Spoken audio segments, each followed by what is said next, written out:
Well, let's see if Jimmy Butler can make this all easy and make all that academic. And he does it. No good. Shed, the rebound, bounce pass quickly.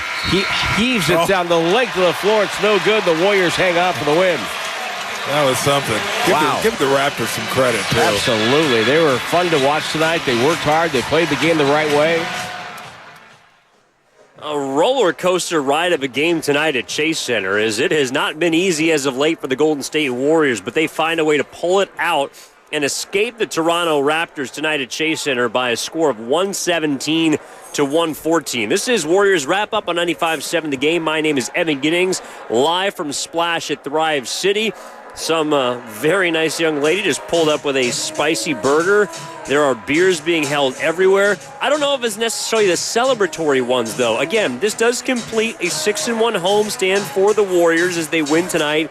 Kind of an arduous victory, a costly victory, if we're going to be quite honest, because even though the Warriors jockeyed back and forth, they led by as many as 10, they trailed by as many as 7, there was absolutely sloppy stretches of basketball tonight. But they rely on their defense down the stretch, allowing just 9 points in the final 7 minutes and 30 seconds of this basketball game. And I thought it was kind of like a 12-round heavyweight prize fight. I mean, these two teams, I thought this was a physical win for the Warriors, and quite clearly a taxing one, because the biggest headline from this game, as much as I would love to sit here and talk about Jimmy Butler's triple-double, which we will get to, I would love to sit here and talk about all the contributions of the young players. Quinton Post with a career high in threes. Brandon Pajemski played well right out of the gate. Kuminga was an up-and-down game, but had a solid stretch in the second quarter. Moses Moody was awesome on defense down the stretch. It starts and ends with the chef, and it's Steph Curry, who leaves in the third quarter with a pelvic contusion, according to the Golden State Warriors. And just moments ago, during his post-game press conference, Warriors head coach Steve Kerr says that Steph Curry is undergoing an MRI. He wanted, Steph did, to come back into the game, Kerr said, but Golden State was operating with obvious caution. And I think that's quite clearly the correct choice to make in regards to your franchise. I mean, the season is pretty much dependent on Curry. Now, don't get me wrong. I think they showed that in the win against Milwaukee, and I would even honestly say the stretch from the end of the third quarter, it was about 3 minutes left when Curry drove into the lane and then drew a couple defenders, kicked it to Kuminga in the corner. In the process of doing so, I couldn't tell. I think it was Castleton that went up and was trying to contest and ended up just banging into the body of Steph. He hits the floor really hard. A lot of people, by the way, were on the hardwood tonight. Jimmy Butler hit the deck hard down the end of the fourth quarter. Moses Moody was on the floor. Toronto Raptors were everywhere. This was a physical basketball game, but Curry hits the floor, injures his tailbone, it looked like originally. He did get up and walk off under his own power, which was a good sign, and obviously he's undergoing an MRI to make sure there's not further damage, but listed as a pelvic contusion, and they decided to operate with caution. And Rick Celebrini, Director of Sports Medicine for the Warriors, I think made the correct choice. He's just not going to simply allow Steph Curry to go back into that basketball game no matter how bad he wants to. And I think it's a situation where if that's a postseason game, maybe you think about it differently. But this is the regular season. You still managed to get the win tonight. You got 12 games left. You got a 6-game road trip coming up. And let's just take this thing as slowly as possible to make sure that Steph is 100% for when it really matters, and that is the postseason. And this, to me, is where Jimmy Butler does come in, because we saw on Tuesday against the Bucks, this is a guy that you can just give the ball to, and he can help you win a game. And tonight I thought it wasn't necessarily with his offense. Like he missed a lot of shots around the rim. I'm not going to go ahead and say there were easy shots because, I mean, in this game it felt like you were going to get hit if you were in the air just from anywhere inside the restricted area. But in this game, Butler was, not necessarily stout offensively. He was 4 for 15 from the floor. 7 of 10 at the free throw line, which tells me he might have been a little bit tired as well tonight, and pretty much shifted from point guard to shooting guard, or all around kind of contributor in that second half. At the half, I thought in this game he was kind of passive, in the first half, had 7 assists, was taking care of the basketball, doing a nice job of getting the Warriors into their sets and making sure other players, especially the bench guys, were getting into a rhythm, which they absolutely did, especially Quinton Post, my goodness. But in the second half, Butler had to be more of a scorer. He had to be a bit more forceful on the boards. Ended up with 11 rebounds, 3 offensive, a couple of which were on easy tips that he should have made. And ended up with 16 points in this game, was a +5. Obviously a big reason why the Warriors won tonight. Played a game-high 36 minutes. And again, he's played 3 games in 4 nights now where he has had to really manage a heavy workload. And the fact that he did not play much basketball between the beginning and now this portion of the season where he's joined Golden State, this is where those minutes are going to be accumulated. They just need him to play a lot. And one thing that I thought about Butler, like you noticed at the tail end of the game, you could tell that this game was one that he was frustrated by. I think overall the Warriors were frustrated by the amount of effort that it took to get this win against Toronto, who, by the way, has not been playing awful basketball. I talked about this when I was doing pre- and post-game the last time they played them on the road. Toronto's not a bad basketball team when they're at full strength. They were missing 3 guys tonight. Obviously, R.J. Barrett was out, Grady Dick, and then my man, skinny man, Brandon Ingram was also out for this game. But Scotty Barnes is a freaking freight train. And, the Warriors have had some trouble with those big, physical, athletic kind of bodies. And Scotty Barnes almost had himself a triple-double tonight. 29 points on 16 shots, 10 rebounds and 6 assists with only 3 turnovers. I thought he played really well tonight, which highlights something as well that I want to get into in just a moment. But this is, again, Warriors wrap-up. 888-957-9570 is the number. Evan Giddings with you at Splash, at Thrive City, right outside of Chase Center after the Warriors escape the Toronto Raptors. Shout out to our YouTube and Twitch chat powered by First NorCal Credit Union. And from the 925, tell me that wasn't a foul on Steph's tailbone. He got knocked out of the air. There was a lot of contact in this game. I'm not going to call it a playoff game, but there was definitely a few stretches where, and it went both ways. Like, that easily could have been called a foul. I also thought that there was a couple of plays that the Warriors made down the stretch where it was like, where's the whistle? So, like, someone blow a freaking whistle. Over the last 7 minutes, the Warriors only gave up 9 points, and I thought there were easily points where the refs could have sent a Raptor to the free throw line or 2, but they didn't, and that was the kind of game that was being called. And I think overall, again, the Warriors have shown that they're a much tougher team than their size would indicate. They're a team that plays small. They're a team that uses Draymond Green at the 5, but they're not a team that is going to back down. And I wonder, eventually how much size is going to pose a problem for them. We saw that against Denver specifically, even New York to some extent, and then tonight with Toronto, who, by the way, always seems to kind of play the Warriors tough. Like, again, I talked about a pregame. Like, that 14.5-point spread was not something that I was willing to touch if I was a Warriors fan tonight. And it's because the Raptors are a team that they just beat the crap out of you. And if anything, they probably just took they took the playbook from Detroit and New York, which is get into the Warriors physically, hack the hell out of them, off-ball screens, put guys on floor, and also let all the non-3-point shooters for the Warriors take threes and live with the potential consequences. Draymond Green took 14 threes in this basketball game. And while some of you may say, that's good Draymond, that's aggressive Draymond, that's what we need him to be, that's not a Draymond. That is a too aggressive Draymond Green. That is literally a career high in 3-pointers taken. He made 4 of his first 6. He made 1 of his final 8. And yes, I know that Draymond is a competitor, and the opposing head coach tonight for Toronto, Darko Rajakovic, is someone that will lean into any sort of defensive scheme wholly and completely. He said, Draymond, you could take as many threes as you want. And there was a stretch where the Raptors were getting back into this game and, again, took a 7-point lead where Draymond missed 6 consecutive 3-pointers. And I know that it's great when he's hitting threes in the first quarter and he gives the Warriors a bit of a boost.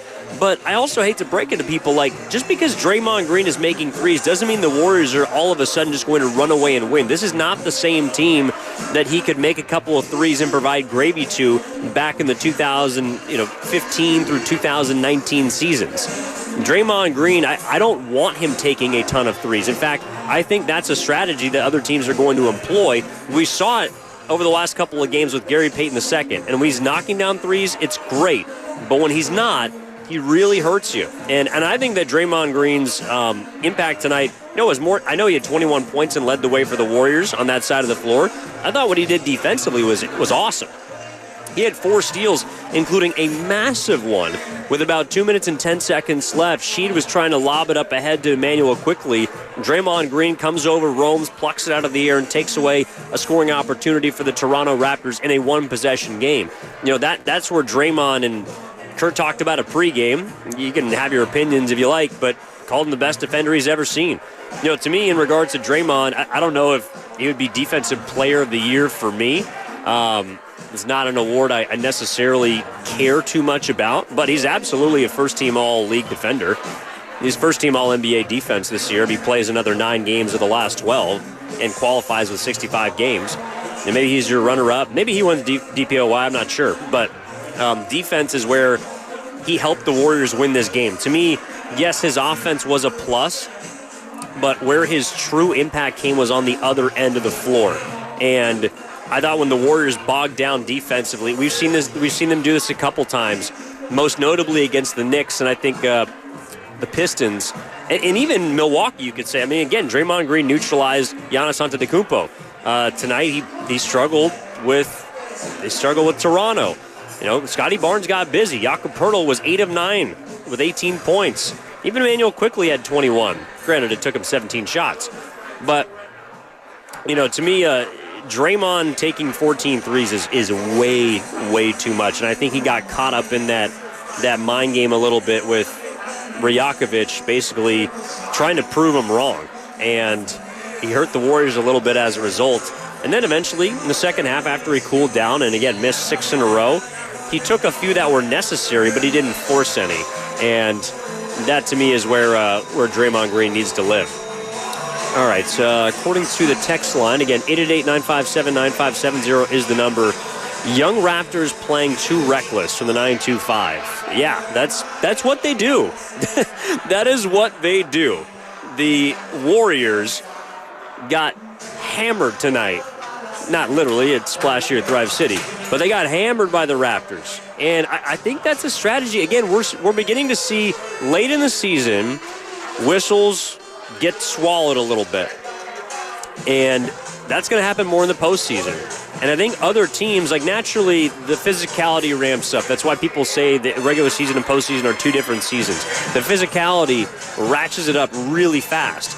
But towards the tail end of the regular season, you're beginning to see that switch, I think, from the officials and other teams that are bigger, younger, and stronger at some positions than the Warriors are trying to take advantage of that. I think that they see this Warriors team that's now 41-29, 12 games above 500, a high mark for the season, 6th seed, 1.5 games up on Minnesota, the Clippers, 2 games back of Memphis. I think they see this team as one that is led by 3 older guys that they can try and punk. And fortunately tonight, after Curry went down with an injury that hopefully is not serious, but very may well could be, Jimmy Butler has continued to show, and I think will, that this is not a team that is going to get punked. Draymond Green is, not as physical certainly as he used to be, but to me he's still smart enough and heady enough, along with strong enough to play that game. He, along with Butler, to me, are the 2 guys that defensively allow this team to be at a different level. And I also thought that Moses Moody was awesome in this game. Like, that's someone that he went 0 for 5, didn't make a 3, although he made all of his free throws, including 2 big ones down the stretch to help seal this game. Moody in 27 minutes was a +4 in 4 minutes because of what he did defensively. He had, I believe it was down the stretch here. I want to get the part correct. Yeah, Moody had a big steal in the fourth quarter, and then also a massive block on Emmanuel quickly with about 2 minutes left in a one-possession game. That's where, just because Moses Moody isn't helping you offensively or knocking down threes, which he obviously has the ability to do, he just didn't have a great night shooting the ball, and I think he understood it wasn't his night, and you're beginning to see those kinds of, I don't know if it's IQ plays, but his awareness, I think, continues to impress me. He didn't have it going offensively. He couldn't hit a shot. He only took 5. but he still was applying himself and doing the dirty work on the other end. That's where Moody is, I think, a little bit different than even Podziemski and certainly Kuminga. When Moody's not hitting shots, he's starting to figure out how he can still impact the game and impact winning. And that's what's going to keep him on the floor. That's what's going to keep him potentially in a closing lineup for the Warriors, which was something that I asked Steve Kerr about pregame. And he said outside of those 3 spots that are occupied by Curry, Butler, and Draymond, the other 2 are up in the air. And it's going to be simply decided by who's playing well and what the time and situation of the game is. So Moody gives himself a better chance to close and obviously start for the Warriors because he's figuring out how he can help this team when he's not knocking down shots. Pods was knocking down shots to begin the game and then kind of went a little bit cold. Again, I think the Warriors, while tonight they shot 47 threes, they made 40% of them. They're a very streaky team from three-point range. And I thought the Raptors' game plan up until Steph obviously got hurt and went out was to basically just try and take Steph out of this game and make anybody else beat them, especially from three-point range. And it almost worked. Ironically, Toronto's a team that defensively is a very good perimeter defense. I think they're top 7 in terms of three-point percentage against. But tonight, they were willing to let anybody that wanted to have a 3 not named Steph, Buddy Hield, or I would say Quinton Post, though they did not do a good job on Quinton Post whatsoever. Mainly Curry and Buddy, because they only took 7 threes combined in 25 minutes. They said anybody else can have a 3. Pods, you can take 3s. Draymond, you can have any 3 at any time you'd like. Jimmy Butler, you can have a 3, though Jimmy only took 2. He made 1 of them. Jonathan Kuminga, you can take as many 3s as you want. Kuminga, I thought, settled for a few, was 1 of 5 tonight.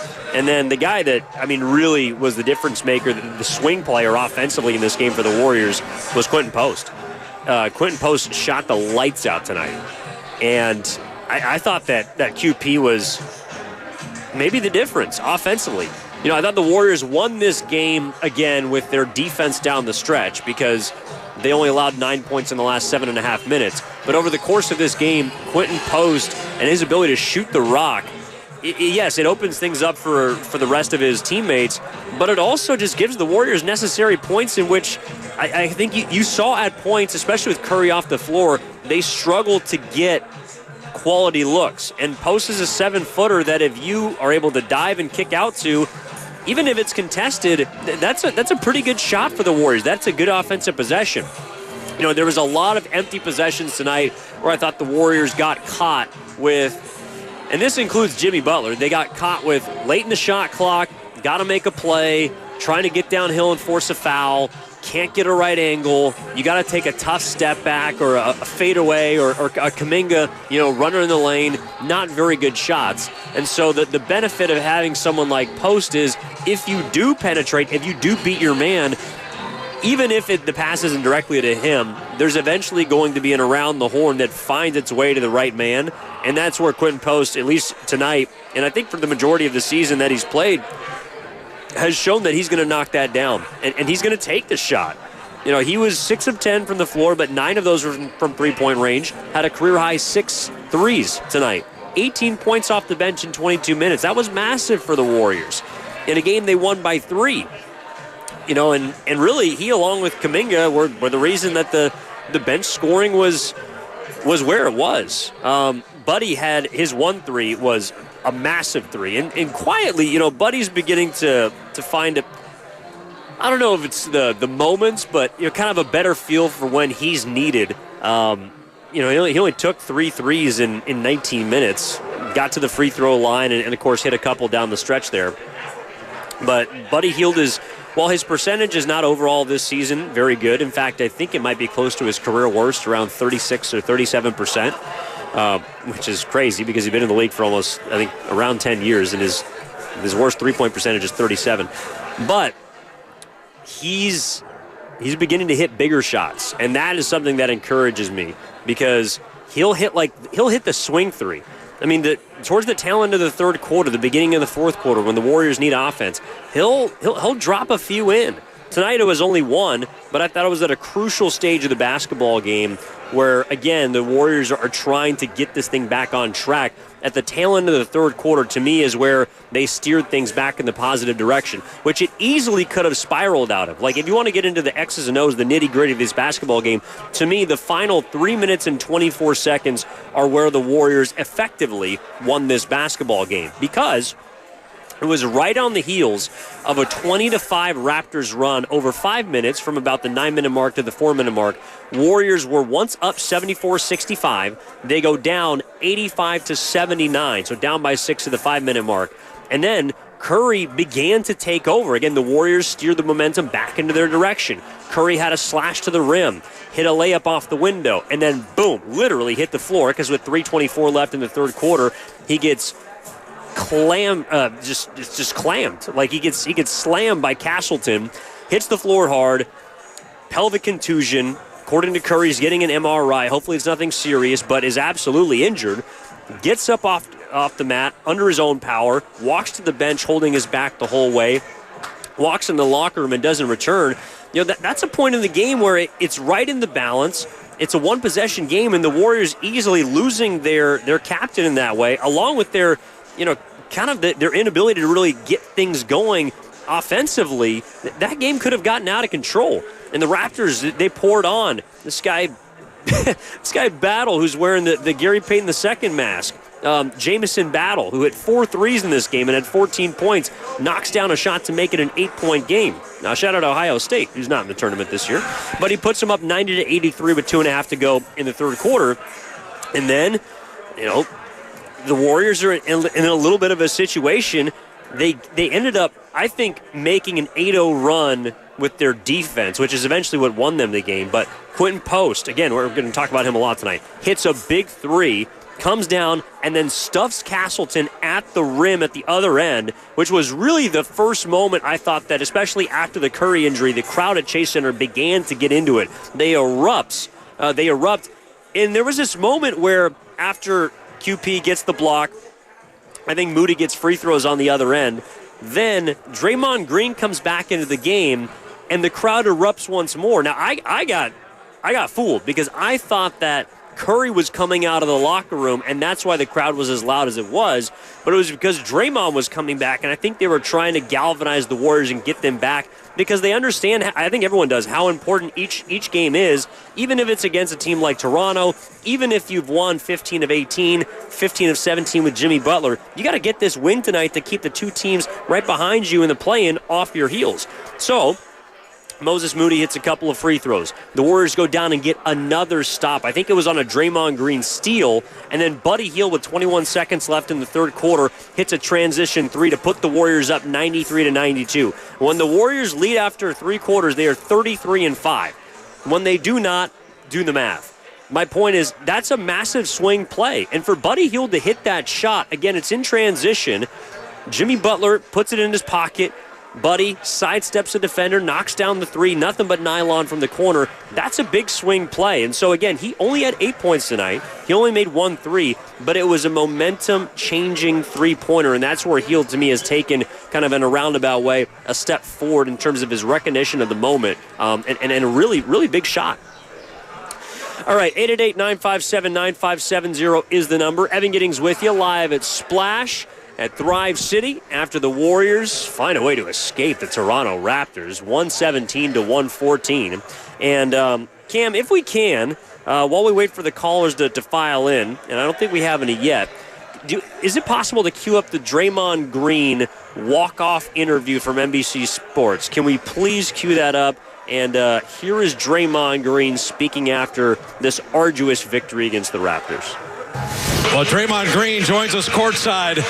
21 points, a gritty win. You guys did it with defense again. The mental toughness of this team was on display tonight. Absolutely. They hit a lot of shots. They were moving around offensively, pressuring defensively.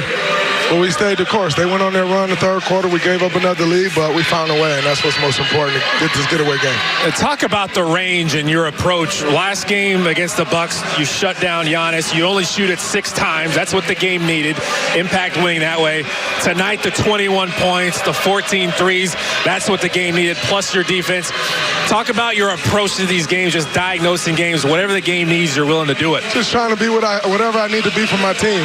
If that's aggressive offensively, that's aggressive. The way they were guarding tonight, they were trying to take Steph away. They were muddying up the game, and they left me open. So I was going to shoot it till the wheels fall off. And, the other night, I didn't think, that it was a game that I necessarily needed to be aggressive offensively. I needed to focus more defensively. And, I think I did a good job of that tonight, bringing what the team need on the offensive end. But it's whatever my team needs is what I'm going to do. Now, Draymond, my favorite play is an odd one. You missed a corner 3, and you sprinted 94 feet and saved a layup on the other end. I couldn't believe 23 went that far. I thought someone else was back defensively, but it was you. Well, I saw Baji take off, and I saw Shed look, and he thought it was open. So I didn't slow down, but I didn't want to give myself up and let him know that I was getting back. So as soon as he threw it, I sprinted a little bit faster and was able to get the steal. But you've embraced leadership really your whole career, but just talk about the way you're talking to Quinton Post and the way you're talking to Buddy Hield at the end of the play, the leadership that goes into a game like this where you're trying to make all these little mental adjustments here and there. What are you saying to these guys during a tough game like this where you're just trying to get guys to keep their head, and Quinton Post with the play of the game, getting the crowd involved there? What'd you think about that? Man, QP, Buddy, those guys, they've never had the opportunity to play at the highest level, and I know what lies ahead. And so I'm just trying to be a little tougher on these guys over the course of these last 12, 13 games so they know what's to come. We're going to need those guys. Both of those guys shoot the ball really well, so we're going to need them come down the stretch. But it's the little things that they have to understand. When you get into a playoff series, you can't have small mistakes. Like, you can't have game plan discipline mistakes. And so I'm on those guys about that, as I know, in a few weeks, it gets really real. You've had some great defensive tag team partners. You're the elite defender of your generation. I think of you and Bogut, but you and Jimmy Butler, the defensive chemistry and camaraderie, and watching you two kind of run things, you got to be having fun on a personal level, having a tag team partner like that. Absolutely. Just having someone that thinks the game like I do, and then obviously having the ability that Jimmy does, it's incredible. Him coming up with that block at the end of the game. He pointed straight to me. He said, I got you. I can do it too. So just having another guy like that to where you don't feel like you need to have to cover up everything, it's amazing. Lucky to have Jimmy here. He's helped take my game to another level, and I'm excited about it. And talk about offensively for you guys. There was a really good ball screen play. Steph set one early in the game. Obviously, prayers up to Steph, first of all, for Steph. But the screening, you guys celebrating screening throughout the game. Obviously, offensively, kind of stagnant a little bit. But what are you looking for offensively with some of the screens, getting Jimmy Butler angles and you angles to the rim? Well, they're top blocking. They're top blocking everything with Steph, which removes a defender. So if he gets a screen, it turns into a double screen. So it's just my job to make sure I run my man off of him tight so I can turn the corner. And then Jimmy, we want to get screens to get him downhill. There's not many players in the league that's as good getting downhill as Jimmy. And then also making the plays, whether he's getting downhill to score, whether he's getting downhill making the plays for other people, it's great. So we need to continue to apply that pressure on the rim. And, having Jimmy, it makes it a lot easier for us. Hey, Draymond, you're always so generous with your time, man. Thanks for stopping. We really appreciate it. All right, thanks for having me, fellas. All right, Draymond Green. Yeah, I mean, that last bit is essential. That's why Jimmy Butler is, in many ways, even more impressive than he is when Steph is on the floor. And he's just able to still elevate him. It's like when you have Jimmy Butler, you have the ultimate emergency hatch, emergency valve. You have someone that is also not like, I think we've quickly learned that Jimmy Butler is not afraid of a particular moment. But when things tend to go wrong, I think that's when he really feels settled. Like, he kind of enjoys how people look to him to keep things balanced, and there's just something a little bit different about that guy. Like, that's a quality that not many people have, that not many leaders have. And even in certain situations, there are players on the Warriors who have been in tough spots, who have played in championship moments that I think panic. And Butler for whatever reason, he's just kind of got that it factor. And so the fact that the Warriors had Curry get hurt tonight, went down 7 very shortly after, and then could turn to Jimmy to finish out this basketball game on both ends of the floor. Someone on the text line brought this up, and I think they're spot on. On the 925, that last block by Jimmy was the play of the night. You know, it certainly was the punctuating moment to a great defensive stretch. Yeah, I thought there was a lot of impactful plays throughout this game, but that one certainly is the one that stands out at the end, right? 20 seconds left. I think it was Quickly that beat his man off the dribble, goes right to the rim. 3-point game, and Jimmy just comes over from the weak side and swats it. And then gets it, ends up getting fouled, goes to the free throw line, and it kind of helps put the game away. It ended up being a back-and-forth free throw affair. But it was kind of the capitalizing moment of his second triple-double, and that's what Jimmy Butler can be. He can be a triple-double threat that, again, over the course of this game as you're watching, to me in the first half, he was a point guard. He was the one that was creating, was playing passively, but that was the correct play for him. In the second half, he had to be more forceful on both ends. He ended up with 2 blocks. He ended up with 2 steals. He ended up with double-digit rebounds, and, of course, ended up with 16 points. So Jimmy Butler is the ultimate emergency hatch for this Golden State Warriors team. And what he's able to do just continues to really impress me. All right, 888-957-9570 is the number. Evan Giddings with you. Said splash at Thrive City after the Warriors escape the Raptors, but they lose Steph Curry to a pelvic contusion. Let's go to Adam in the city. Adam, what's going on, my man? You're on Warriors Wrap-Up. How are you? Hey, Evan, I'm doing well. How about yourself? Fantastic, man. What's going on?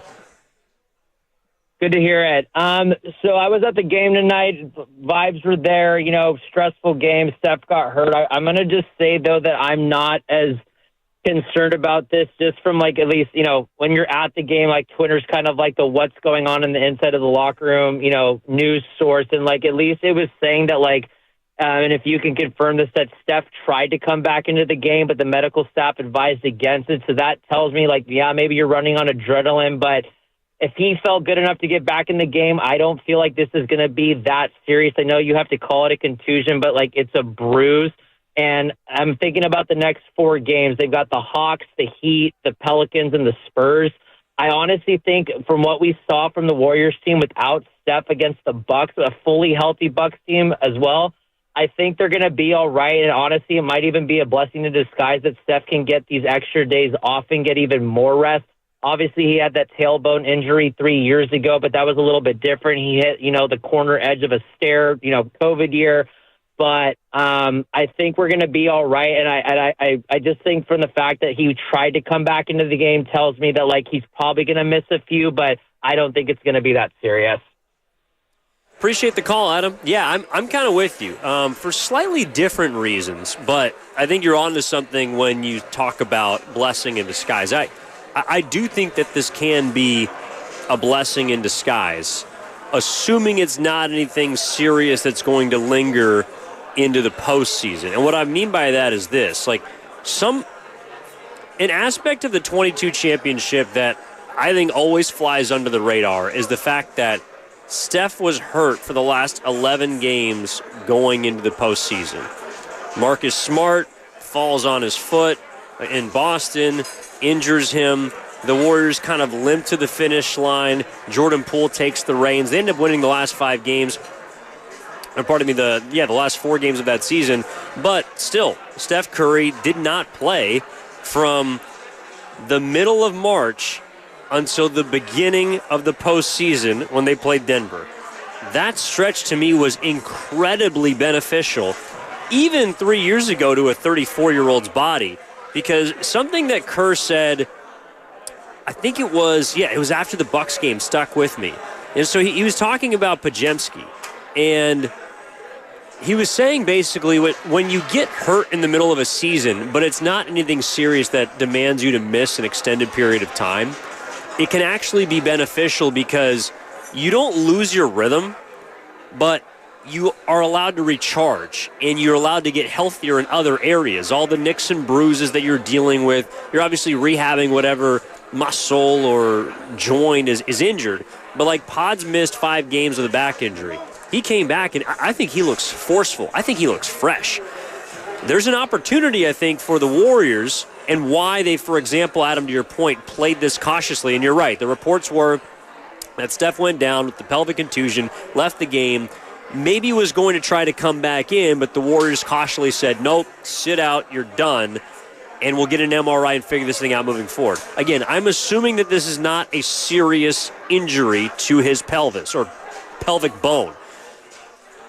If the Warriors can use this to help get Curry, again, it's not the exact same, but if they can use this pelvic contusion or whatever comes about of the MRI to build some rest in for Steph over the remaining 12 games that allows him to be at his peak when the postseason starts. Again, I don't know if it's missing the last 11 games from mid-March to mid-April like it was in 2022. That was a real foot injury that he had to deal with.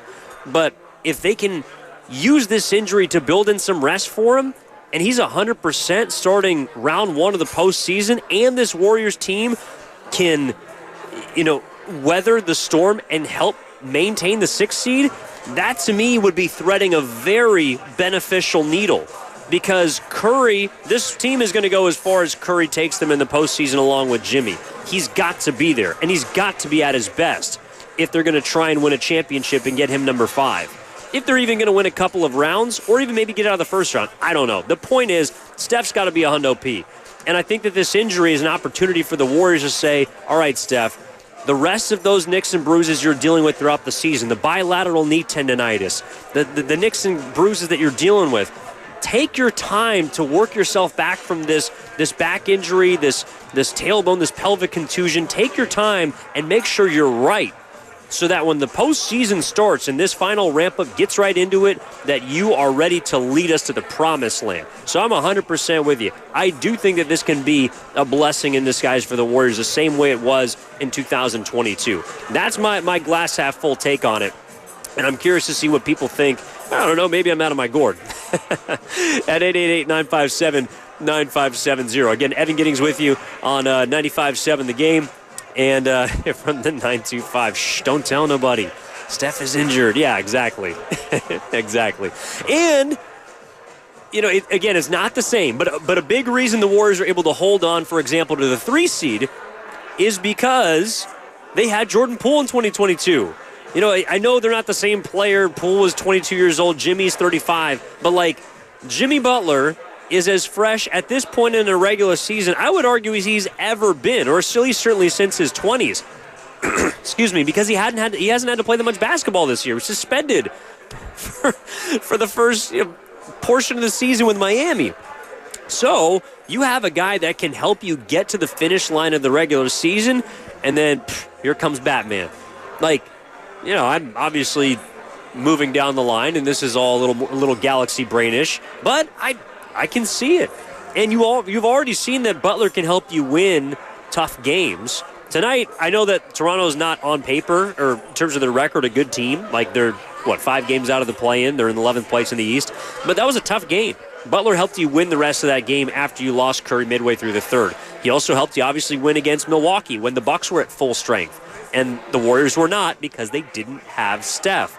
So I don't think that this is, of course, assuming that this isn't a serious injury to Curry, I don't think this is necessarily a bad thing for the Warriors. And the 925 also brings up the fact that, LeBron is doing this trick as we speak. He's building in some rest. I think it makes it more difficult if we're looking at the postseason to escape the 6. But the Warriors are right now 2 games back of Memphis. They have 1 game against Memphis at the tail end of this 6-game roadie that they got coming up beginning over the weekend in Atlanta, I believe. But they're also now 1.5 games up on the Timberwolves and the Clippers. And they have the tiebreaker with the T-Wolves. They do not have the tiebreaker with the Clippers. But to me, the more realistic way for the Warriors to make some noise in the postseason is to survive this stretch, perhaps without Steph, own the 6th seed, and try and make a run from there. I mean, that to me is the best case scenario. You also, I think, have a lot of emerging young talent that has demonstrated that they're ready to take more of a role. Again, that's what Poole did. And as the playoffs went on, Jordan Poole's role got a little bit smaller. and the veterans and the OGs began to take over and help them get deep into that postseason to the point where they could challenge and then eventually win a championship. You know, the fact that Brandon Podziemski looks like he's playing with confidence is awesome. Back-to-back, I think he's had, 18 and 17 tonight. Moses Moody looks to be forceful and impactful on both ends. Even, I think, tonight, the fact that he didn't have a field goal but was still able to help you win this game with his defense, that's a plus. Quinton Post came in and shot the hell out of the basketball. And while I do think that rookies generally tend to struggle in their first postseasons, or just postseasons in general, you know, if he can give you 10 points in 15 minutes off the bench in a big game, that's something you'll absolutely take. And then, to me, the swing guy, the X factor, the wild card, or whatever you want to make of it, is Jonathan Kuminga. Because I think he's still struggling to figure out right now, again, after his 4th game back from his 31-game absence, he's still struggling to figure out where he fits in. You know, to me, the best stretch of basketball that Kuminga played was in that second quarter. He had a stretch of about, I think it was 8 minutes, where he scored 12 points, 5 of 5 from the floor, got to the free throw line. A lot of it was in transition, though, and that's still where I think he's at his best.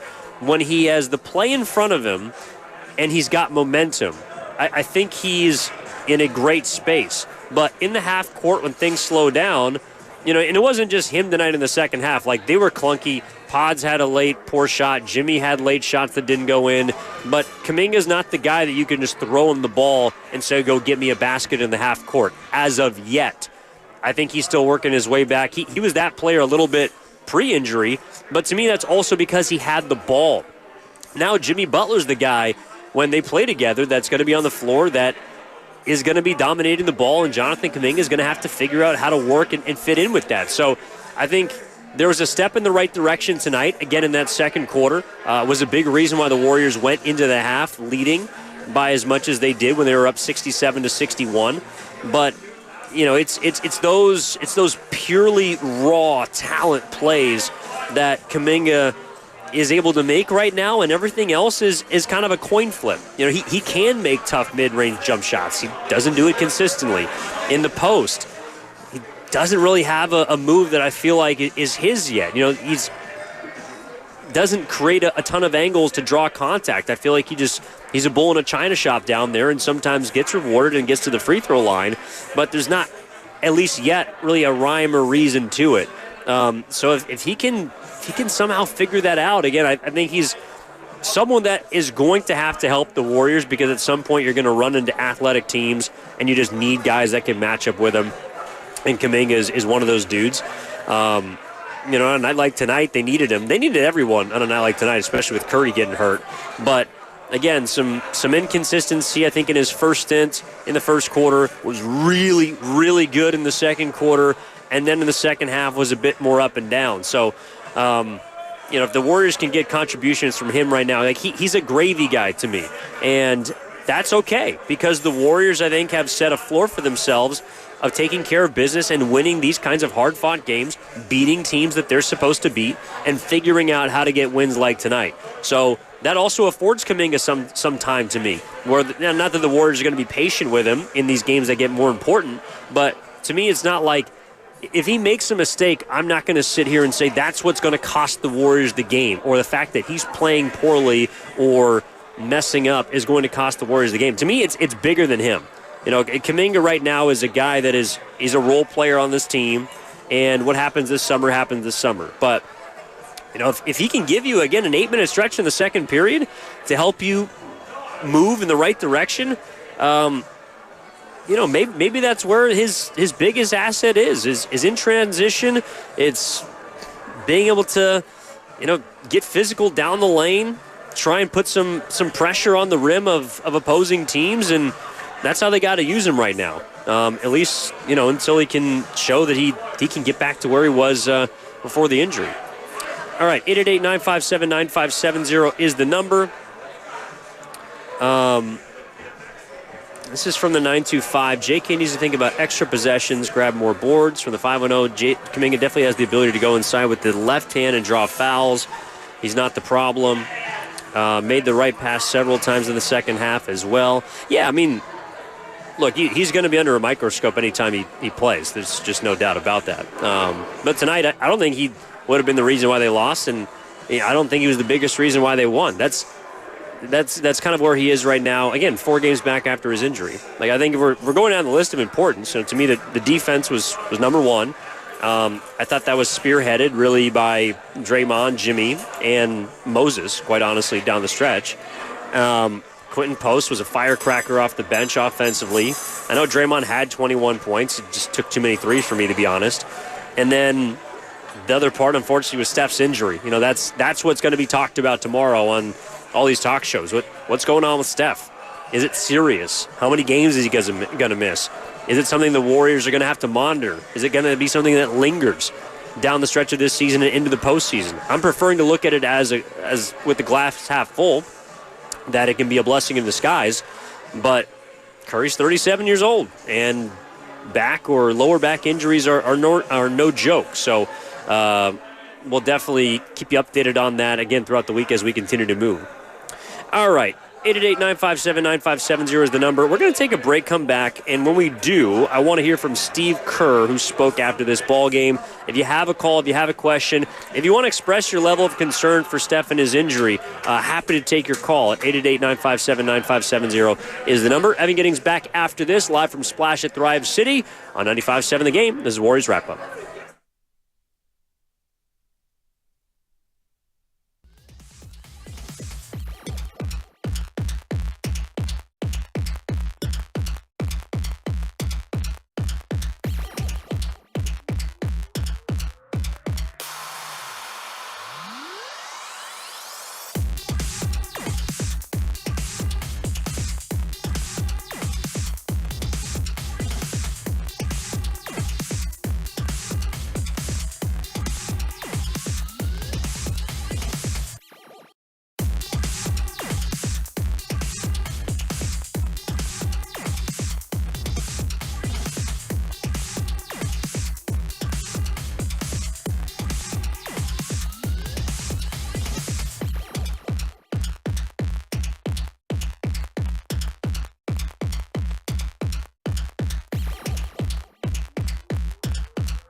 5 threes tonight for Draymond. 21 points to lead the Dubs. Now back to Warriors Wrap-Up on 95.7 The Game. Warriors escape Toronto Raptors 117-114. You heard Tim Roy on the call, as he is for every single Warriors game, the voice of Golden State Warriors basketball. Evan Giddings with you live at Splash at Thrive City, right outside Chase Center. Awesome place to grab a pop, grab a burger, grab a brew. There was tons of March Madness going on here earlier today. Big upsets, busting brackets. Copped a couple dubs on the degenerate trade, though, I might add. Also, the staff was kind enough to bring some food over. Again, it's an awesome atmosphere here. They got a DJ on Fridays and Saturdays. So even if you're not going to the game, just pop on by. It's an awesome place to watch some sports. The Warriors tonight, again, were able to get past Toronto. This was an important win, and it concludes a 6-1 homestand. You know, they were a loss to a depleted Denver team away from being 7-0. I saw earlier that Quinton Post, who's quickly becoming a fan favorite for good reason, he just shot the hell out of the basketball tonight. But he said he thinks that they should have gone 7-0. And I think a lot of people probably felt the same way. You know, to me, the two games, the back-to-back between Denver and Milwaukee, you know, if they had beaten Denver, let's say at full strength, you know, the game against Milwaukee probably would have been an emotional letdown. And I just feel like the Warriors are kind of due for a clunker sometime during this homestand.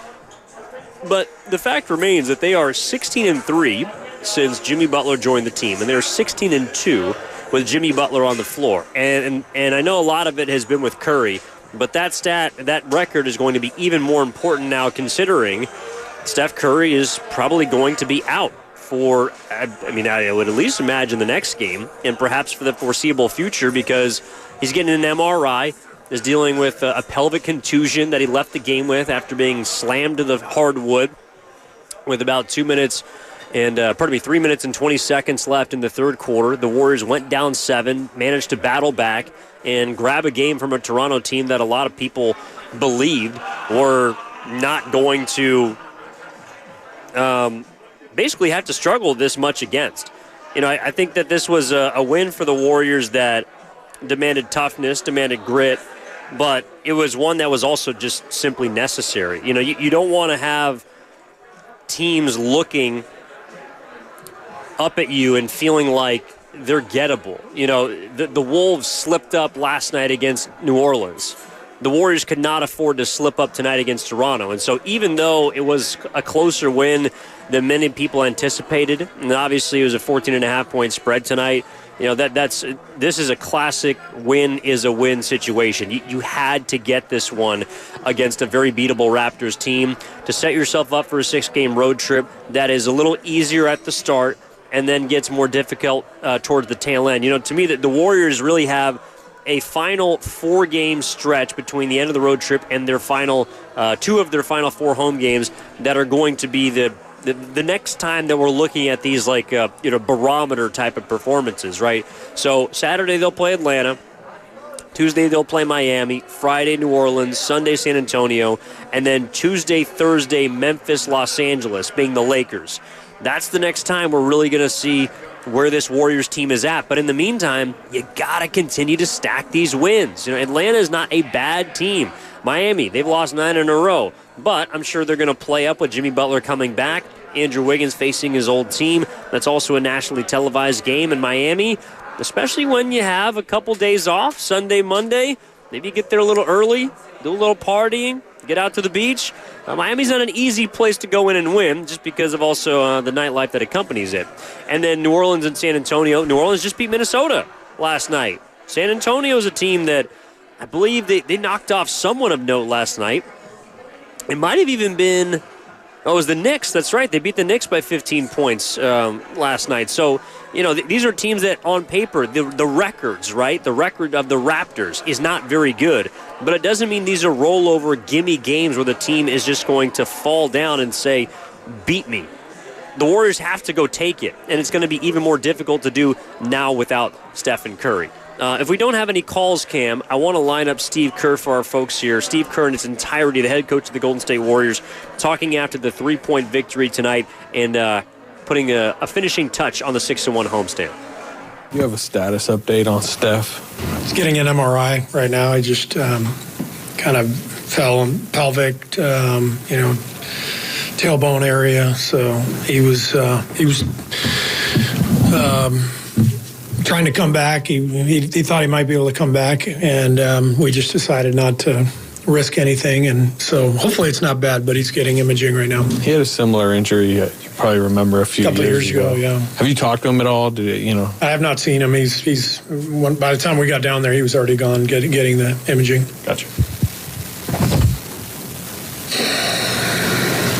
When you say he wanted to come back in, like after he went back to the locker room, he went down into the training room with Rick, and Mike just told me just now that Steph thought he'd be okay to come back in, and the decision was made not to risk it. Steve, after a situation like that, when it initially happens, what is your message to the team over the rest of the game, and then obviously post game? I didn't even mention it. I mean, there's no time. I think it was late third when it happened, or mid third. So the team knows what's up. He's gonna go down and get checked out, and you just keep playing. So I didn't say anything. Once Steph went out, I think Jimmy Butler got a lot more aggressive. I was wondering, kind of piggybacking off what Monty asked, was that something you had to tell Jimmy, hey, be more aggressive, or was that just he understood the moment? Nope. He just understands the situation, and he wants the ball, and he asks for it in different areas and attacks, and he did a fantastic job. His shot wasn't going tonight, but he was creating everything for us. Triple-double, obviously. The defensive play of the game with the block shot at the rim. So it's the beauty of guys like Jimmy, Draymond. They can impact the game at such a high level regardless of what's happening with their offensive games. Yeah, so a couple of the big pieces from that. I mean, obviously Curry going down with his injury. I explained earlier, I'm looking at this as a blessing in disguise. Again, to kind of harken back to the 22 championship, I think a big reason why the Warriors were able to get the best out of Steph in one of the better individual postseason runs I've ever witnessed in my lifetime, in terms of not having a real co-superstar and still just willing his team to a title. A big reason for that was because he missed the last 11 games of the regular season with that foot injury. And he was able to make his way back at his own pace. The Warriors did not need him and were still able to hold on to the 3 seed, winning their final 4 or 5 games, I believe. Jordan Poole was a big part of that. And I think the Warriors in a different way are kind of in a similar situation where, they don't have a Jordan Poole or a Klay Thompson or Andrew Wiggins, who maybe altogether at that stages in their career were very impactful and complementary in their own ways. I think the Warriors have emerging young talent that can help them win games that they're supposed to. And most importantly, they have now a real superstar alongside Steph, but that can take over when Steph is not active, and that's Jimmy Butler. I don't know how much this applies to next season when you start over and have a full 82 games, but I think the way that the Warriors have to look at this is you have a 12-game season in 2024-25. Whatever your body is, all the bruises, all the cramps, the nicks, those are things you're going to have to deal with. But this is a 12-game sprint to the postseason, and it is Operation 6 seed. You have to hold on to the 6. And I think it's also because once you get there, you build in an additional week of rest between the regular and the postseason. And I think for a team like the Warriors, if you're looking around the Western Conference, you can make a case the Lakers, just because LeBron James is on the team at his age, would also need a week of rest. But I don't think there's another team with the core big 3 players that the Warriors have that are going to be their leaders if they're going to make a deep postseason run. There's no team that needs that week of rest more than Golden State. I would say the Los Angeles teams are the only other teams that I would think of. Lakers because of LeBron, and the Clippers because of Kawhi Leonard. Strangely enough, James Harden has been kind of an Iron Man with Los Angeles. But the point remains the Warriors need Curry at full strength and 100%. They need Jimmy as close to 100% as possible. And I think because he hasn't played as many minutes this year and hasn't taxed his legs, that he should be relatively fresh and ready to level up into ideally a playoff Jimmy kind of, person. And then Draymond Green is the one that also I think maybe gets forgotten just because he's the third on the totem pole.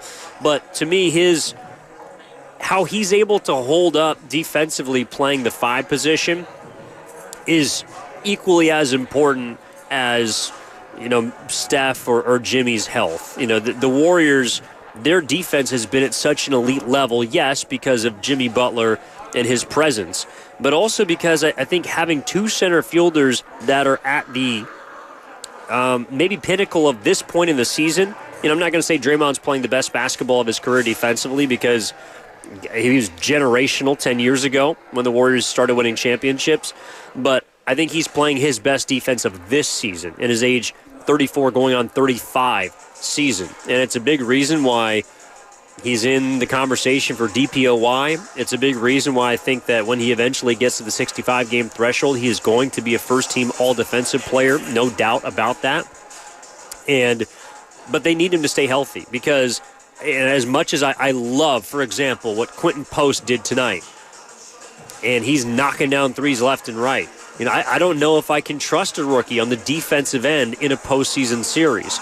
Kevon Looney is trusted by Steve Kerr, but there's a reason why he hasn't been playing as much.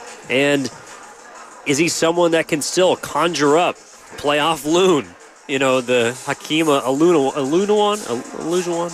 I forget, but putting up 20 games in the playoffs. I don't know if he has that still anymore. Draymond Green's going to play the bulk of the 5 for the Warriors down the stretch of this season, and I think into the playoffs because they also play better when they're small. The question that I have is, can they get their wings to the point where teams like Toronto cannot consistently take advantage of them? Like tonight, I think we saw if there was a weakness in the Warriors' defense, I think at the beginning of the game, to me, they came out a little flat. I think they were lackadaisical in the first half. I think this was a game that 7th game of a homestand, you're trying to just punch the clock and get through, get a win, get on the road, and keep yourself in a position. And I thought the Raptors caught them a little bit, also because they're a big team. They're physical, they're fast, and they're young. And Scotty Barnes had his way with the Warriors for the majority of the night. I thought he got mostly whatever he wanted. And he ends up with 29 points. But this isn't the first time that a Scotty Barnes archetype has given the Warriors defense trouble.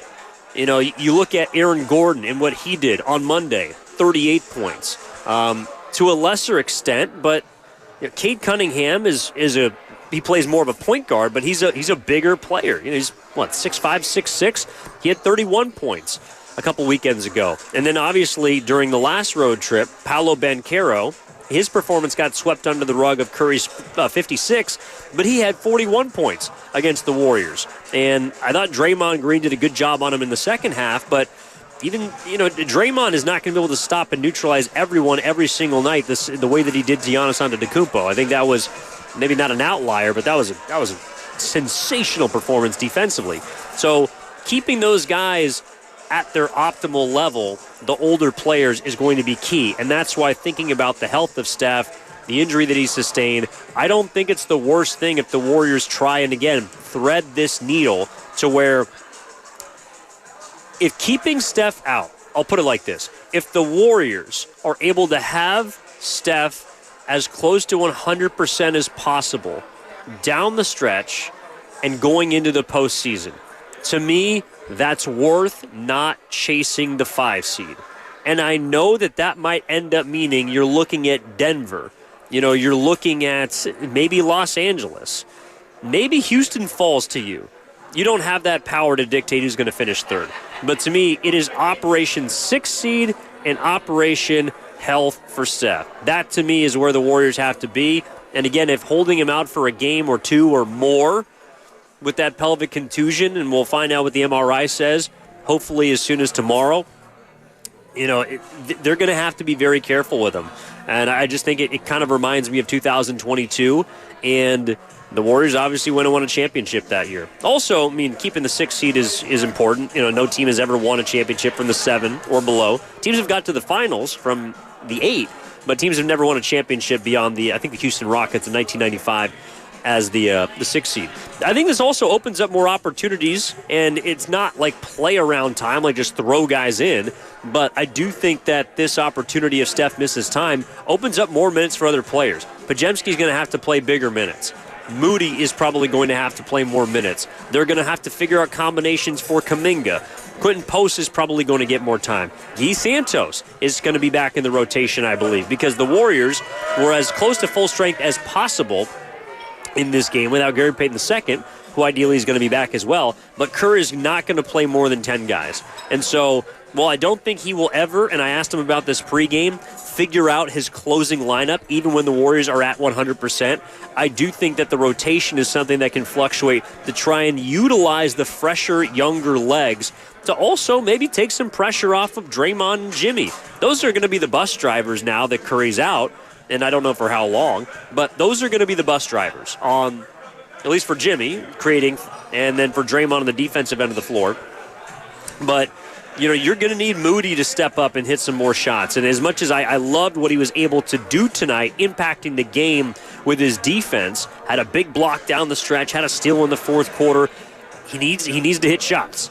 I also love the fact that Moody, by the way, I think he's 23 for his last 24 or something like that at the free throw line. He's turned into a knockdown free throw shooter and just money at the stripe.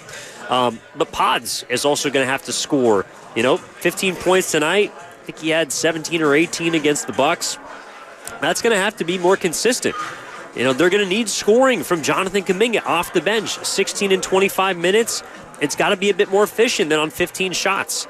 They're going to need Buddy Hield to continue to shoot the basketball. As scary for a lot of people as that might sound, when Buddy Hield is hitting shots, when he scores 15 points or more, they win 80% of their games. So Buddy's going to have to score more. Everyone's going to have to pick up the slack with Steph Curry out, and I don't think that this is going to be a team that is going to take a dive off the cliff, fortunately, because you have Jimmy Butler to kind of soften the landing, so to speak, of whatever the fallout from the Steph Curry injury is. I also think it comes at as good of a time as any, not just because of the reasons that I mentioned about them building in rest for Steph, but also in an ideal world, the first 4 games of this road trip should not be as hard as the final 4 games on the back end, the 2 games on the road and then the 2 at home, because you get Memphis, Los Angeles, and then on a back-to-back, Denver, and then Houston also in the beginning of April. So from now until April 6th, the Warriors, I think, are going to have, combined with their the road games